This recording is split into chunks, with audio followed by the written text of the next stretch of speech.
Third question, ये जो question है ये पहले वाले दो क्वेश्चन से थोड़ा सा डिफ़िकल्ट है। पहले हम क्वेश्चन पढ़ते हैं। 0.6 ml of acetic acid having a density of 1.06 gram पर ml it dissolve in 1 litre of water. The depression in freezing point observe for this strength of the acid was 0.0205 degree Celsius. Calculate the went of factor. तो इसमें हमें क्या निकालना है? एक तो हमें निकालना है i and dissociation constant of the acid. Dissociation constant मतलब के ए की वैल्यू हमने निकालनी है।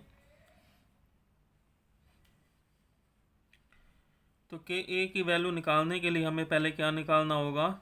अल्फ़ा। तो हमें आई की वैल्यू निकालनी है, इसमें अल्फ़ा की निकालनी है, उसके बाद हमें निकलेगा के ए। तो अब हम देखते हैं हमें गिवन क्या है। 0.6 ml of acetic acid.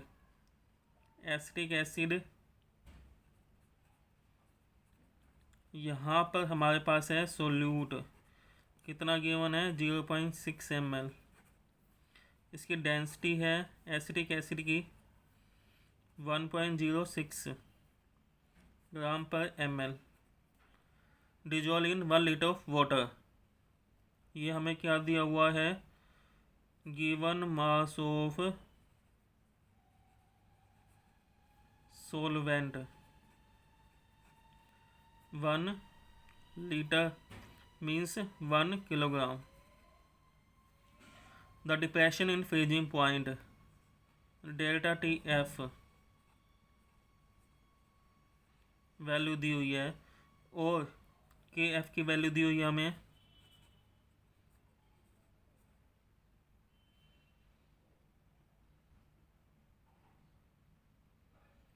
Kelvin kilogram पर मोल।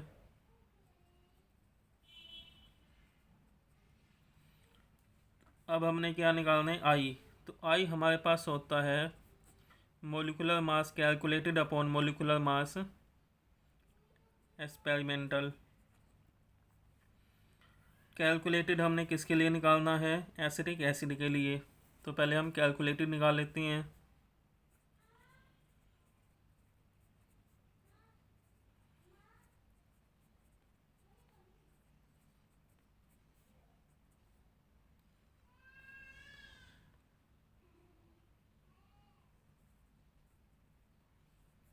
एसिटिक एसिड हमारे पास आ गया 60 ग्राम।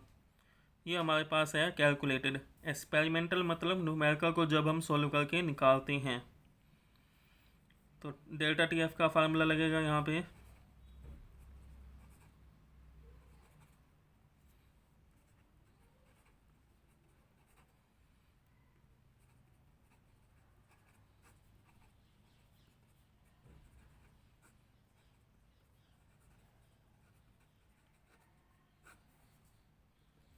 डेल्टा टी एफ हमें दिया हुआ है यहाँ के एफ गिवन मास नहीं दिया हुआ तो हमें यहाँ दिया हुआ है वॉल्यूम और डेंसिटी। तो मास क्या होता है? डेंसिटी होता है मास पर यूनिट वॉल्यूम। तो मास हो गया डेंसिटी इंटू में वॉल्यूम। डेंसिटी हमारे पास 1.06, वॉल्यूम है 0.6। तो इससे हमारे पास आ जाएगा मास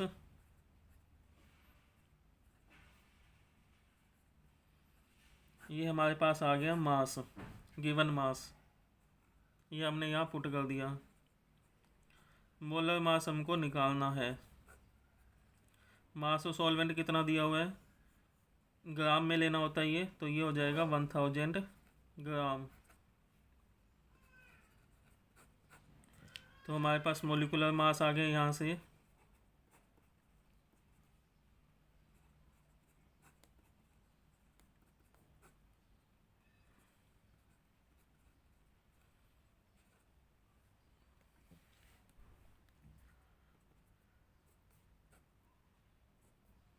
यदि हम इसे सोल्व करते हैं हमारे पास वैल्यू आ जाती है 57.7 ग्राम। तो अब हम क्या निकाल सकते हैं इससे? आई क्या है? Molar mass upon experimental. Calculated हमारे पास है 60।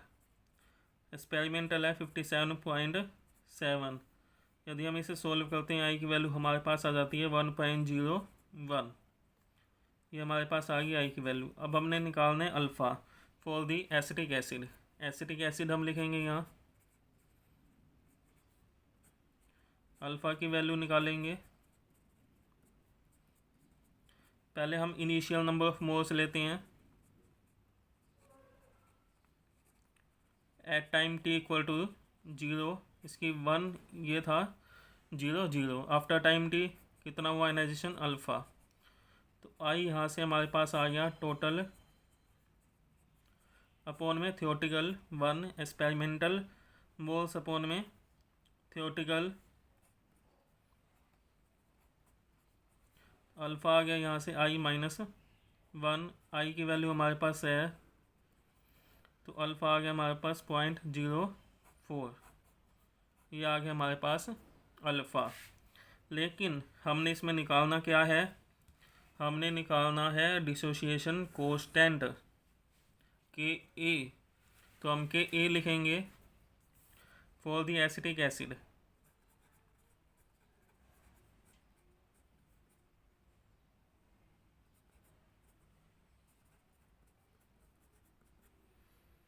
इसकी इनिशियल कंसंट्रेशन हमने मान लिया सी, इसकी 0 आफ्टर टाइम टी कंसंट्रेशन ये बनेगा सी alpha.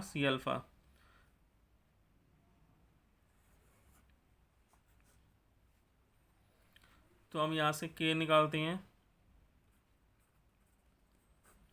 C alpha into C alpha upon C minus C alpha. C alpha C इसके अल्फ़ा से अपॉन में सी के ए। तो के ए हमारे पास क्या आ गया सी अल्फ़ा स्क्वायर। अब हमने निकालना है यहाँ पे सी। अल्फ़ा की वैल्यू हमें दी हुई है के ए, अल्फ़ा की वैल्यू है 0.04 का स्क्वायर। अब हमने निकालना है सी। सी क्या होता है,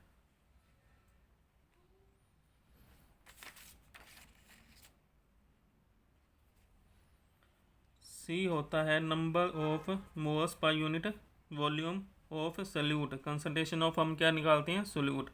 number of moles given mass of solute upon में मोलर मास इंटू में volume concentration number of moles volume.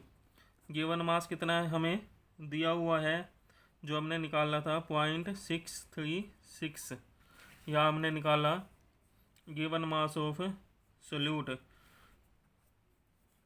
By the formula mass density into में वॉल्यूम। गिवन मास हमने यहाँ निकाल लिया। मोलर मास जो हमने कैलकुलेट किया कितना था 60 आया। वॉल्यूम हमने लेना है 1 लीटर। कैसे लिया 1 लीटर, यहाँ हमें दिया हुआ है 0.6 ml of the acetic acid having a density of this one is dissolve in 1 litre of water. तो वॉल्यूम कितना दिया यहाँ 1 लीटर ऑफ वाटर। तो वॉल्यूम हमने लिया यहाँ 1। कंसंट्रेशन हमारे पास आ गई यहाँ से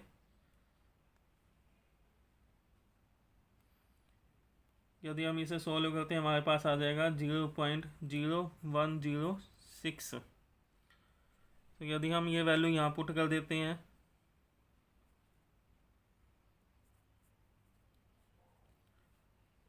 ये हमारे पास है सी की वैल्यू यहाँ पुट कर दी।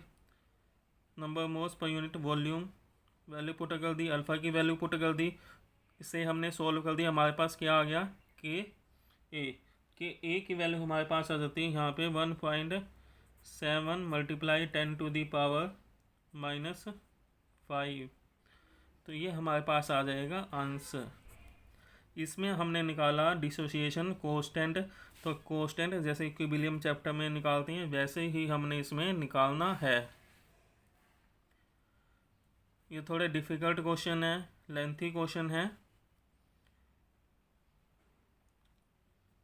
सबसे पहले ये देख लो हमने निकालना क्या था। हमने निकालना था के ए कैसे निकाल पाएंगे यदि हमें अल्फ़ा पता होगा। अल्फ़ा पता होने चाहिए, हमें क्या पता होने चाहिए आई। तो आई क्या होता है मोलिकुलर मास कैलकुलेटेड अपॉन में मोलिकुलर मास एक्सपेरिमेंटल। तो यहाँ से हमने पहले आई निकाला, कैलकुलेटेड फार्मूला से निकाल दिया, एक्सपेरिमेंटल हमने यहाँ सोल्व करके निकाल दिया। दोनों को सोल्व कर दिया, आई की वैल्यू आ गई। फिर हमने निकाला यहाँ से अल्फ़ा। अल्फ़ा निकालने के बाद ये वैल्यू हमने उसके बाद हमने निकाला डिसोसिएशन कोएफिशिएंट, तो ये हमारे पास हो जाएगा आंसर। नेक्स्ट क्वेश्चन करते हैं हम इसमें, fourth, arrange the following solution in the increasing order of their osmotic pressure. अब हमने इसमें बताना है कि ऑस्मोटिक प्रेशर इंक्रीजिंग ऑर्डर, तो सबसे पहले जो कम आएगा, फिर उसके बाद ज़्यादा, फिर उसके बाद ज़्यादा। यहाँ हमें दिया हुआ है सुक्रोज, तो ये कितना हो गया हमारे पास, सुक्रोज का मोलिकुलर मास होता है 342, तो ये हमारे पास कितना मोल हो गया, 0.1 मोल सुक्रोज हो गया। यहाँ पे यूरिया का मोलिकुलर मास 60 होता है, तो ये हो गया 1 मोल। ग्लूकोज 90 अपॉन में ग्लूकोज का होता है 180, तो ये आ गया 0.5 मोल ग्लूकोज।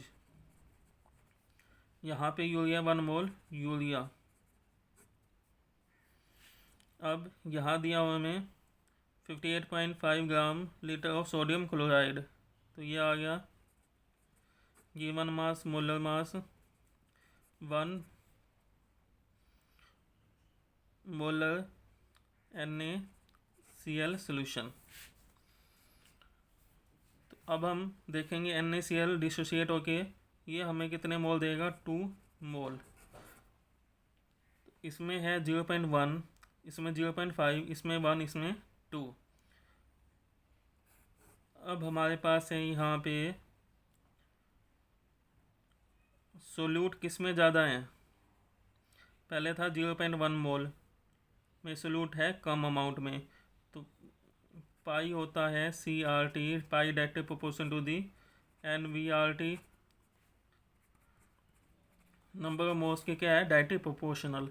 तो नंबर ऑफ मोल्स कम है इसमें, तो सबसे कम होएगा सुक्रोज में, उसके बाद ग्लूकोज में, तो पहले आएगा A, उसके बाद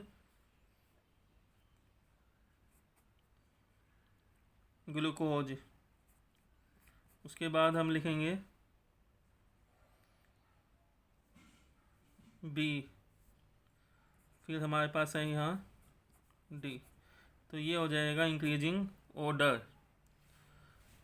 अब यदि इसमें हमें दिया होता इंक्रीजिंग ऑर्डर बॉइलिंग पॉइंट का, तो जितने नंबर ऑफ मोल्स बढ़ेंगे, जैसे यहाँ पे 2 मोल हो गया, नंबर ऑफ मोल्स यहाँ पे बहुत ज़्यादा बढ़ेंगे, यहाँ पे कम थे, तो जिसके नंबर ऑफ मोल्स ज़्यादा होंगे उसका वेपर प्रेशर भी ज़्यादा होगा, वेपर प्रेशर वो कम बनाएगा, बॉइलिंग पॉइंट उसका ज़्यादा होगा, उसको ज़्यादा टेम्परेचर देना पड़ेगा सेम वेपर प्रेशर बनाने के लिए।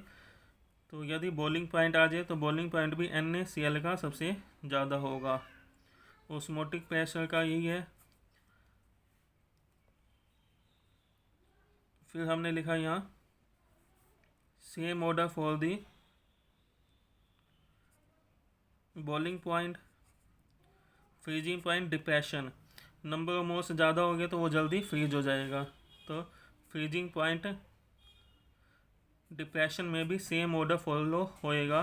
नंबर ऑफ मोल्स ज़्यादा हो गए तो वो जल्दी से सॉल्यूशन क्या हो जाएगा, फ्रीज हो जाएगा, उसका फ्रीजिंग पॉइंट डिप्रेशन ज़्यादा होगा। फ्रीजिंग पॉइंट यहाँ हमने डिप्रेशन की बात की है, तो ये ध्यान रखना कि हम यहाँ पे डिप्रेशन की बात कर रहे हैं, फ्रीजिंग पॉइंट डिप्रेशन उसका ज़्यादा होगा, तो तीनों का सेम ऑर्डर आएगा।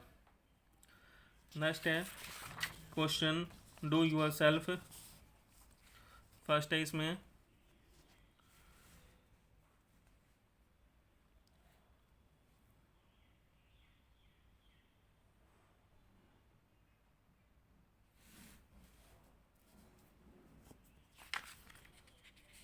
फर्स्ट क्वेश्चन है the depression in freezing point of 1 molar urea, 1 molar glucose and 1 molar NaCl are in the ratio this one, 1:2:3, 3:2:2, 1:1:2 or none of these.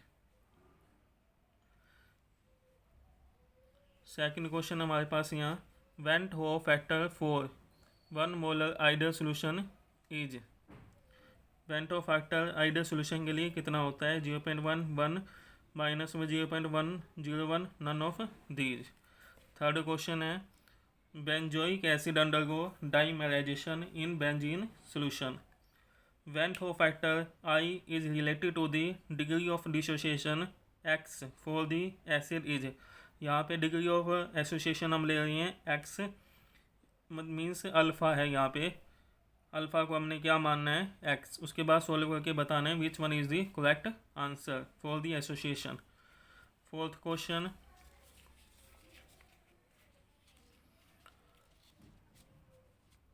when 20 gram of naphthoic acid is dissolve in 50 gram of benzene. K F दिया हुआ है, freezing point depression दिया हुआ है 2K। Went Hoff factor हमने निकालना है। तो ये क्वेश्चन IIT में पूछा गया है, इसी तरह के क्वेश्चन पूछे जाते हैं। आई निकालना है ओनली, तो किसका निकालना है हमें? गिवन मास सोल्यूट का निकालते हैं हम, एक्सपेरिमेंटल वैल्यू, और हम लेते हैं इसमें कैलकुलेटेड वैल्यू। एक्सपेरिमेंटल वैल्यू हमारे पास फार्मूले से निकालेंगे, कैलकुलेटेड वैल्यू हमने किसके निकालनी है? नैप्थोइक एसिड की निकालनी है। इसकी वैल्यू पुट अप करके सॉल्व कर दिया। इसे हमने सॉल्व करना है और फार्मूले को सॉल्व करना है, जो आ जाएगा दोनों का रेशियो लेके हमने क्या निकालना है? आई की वैल्यू निकालनी है। तो आई ध्यान रखना होता है मोलिकुलर मास कैलकुलेटेड अपॉन में मोलिकुलर मास एक्सपेरिमेंटल। ये क्वेश्चन करने हैं, आंसर कमेंट में मेंशन करने हैं। Thanks for watching.